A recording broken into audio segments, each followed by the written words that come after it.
अरविंद केजरीवाल जी की गिरफ्तारी को लेकर के जो पूर्णतः असंवैधानिक गिरफ्तारी है, इतिहास में ऐसा पहले कभी नहीं हुआ। एक चुना हुआ मुख्यमंत्री को सत्ता में बैठी तानाशाही सरकार ने अपने ईडी के डंडे के दम पे जेल में डालने का काम किया।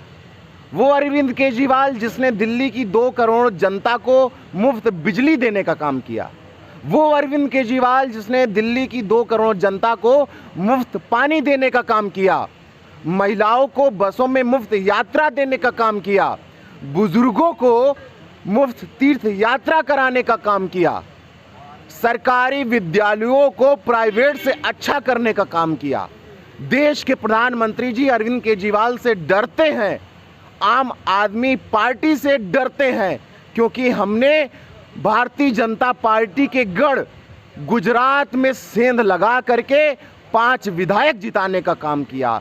मात्र यही डर है कि लगातार आम आदमी पार्टी के नेताओं को जेल में डाला जा रहा है और अब अरविंद केजरीवाल जी को गिरफ्तार कर लिया गया है। लेकिन भारतीय जनता पार्टी, नरेंद्र मोदी जी, ये जान लीजिए, आप अपनी ईडी और सीबीआई का इस्तेमाल करके आम आदमी पार्टी के नेताओं को नहीं डरा पाएंगे, क्योंकि आम आदमी पार्टी एक आंदोलन से निकली हुई पार्टी है। आम आदमी पार्टी के नेता आंदोलन से निकले हुए नेता हैं। हम आपकी छापों, आपके मुकदमों, आपकी गिरफ्तारियों से डरने वाले नहीं हैं। अरविंद केजरीवाल जी ना पहले झुके थे, ना अब झुके हैं, ना आगे झुकेंगे। जेल जाना मंजूर है, झुकना मंजूर नहीं है। देश के प्रधानमंत्री लगातार कह रहे हैं जिसने घोटाला किया वो जेल जाएगा। ईडी स्वतंत्र है, ईमानदारी से अपना काम कर रही है, इसमें हमारा कोई हस्तक्षेप नहीं है। विपक्ष डरा हुआ है, सहमा है, जिसके चलते हमारे ऊपर इल्ज़ाम लगा रहा है। हम जीरो टॉलरेट की नीति पे काम कर रहे हैं देश में। देखिए, नरेंद्र मोदी जी कहते हैं ईडी और सीबीआई स्वतंत्र है, इस पर सरकार का कोई दबाव नहीं है। लेकिन जब सवाल छगन भुजबल का आता है, जब सवाल अजीत पवार का आता है, जब सवाल शरद चंद्र रेड्डी का आता है, इन लोगों पर ईडी के छापे पड़ते हैं, इन लोगों पर सीबीआई के छापे पड़ते हैं। ये लोग इलेक्टोरल बॉन्ड के नाम से भारतीय जनता पार्टी को चंदा देने का काम करते हैं।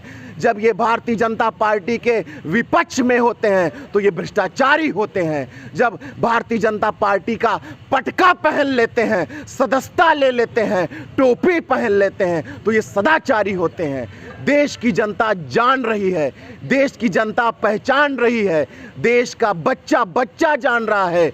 जो भारतीय जनता पार्टी का विरोध करता है उस पे ईडी और सीबीआई के छापे पड़ते हैं, उनको जेल होती है। जब वही नेता भारतीय जनता पार्टी की सदस्यता ले लेते हैं, वो ईमानदार हो जाते हैं। हमारी लड़ाई भ्रष्टाचार के खिलाफ है, हमारी लड़ाई भारतीय जनता पार्टी के इलेक्टोरल बॉन्ड के नाम से जो इन्होंने करोड़ों का घोटाला किया है उसके खिलाफ है।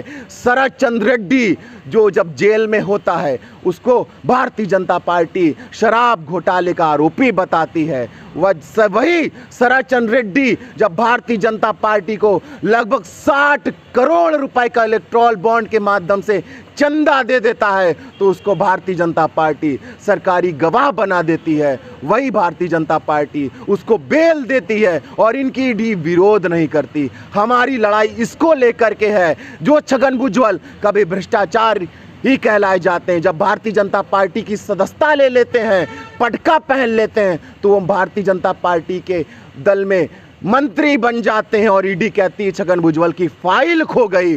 वही अजीत पवार जब भारतीय जनता पार्टी का विरोध करते हैं तो भारतीय जनता पार्टी के नेता और महाराष्ट्र के पूर्व डिप्टी सीएम, जो वर्तमान में भी डिप्टी सीएम है, फडणवीस साहब कहते हैं कि अजीत पवार इस चक्की पीसिंग।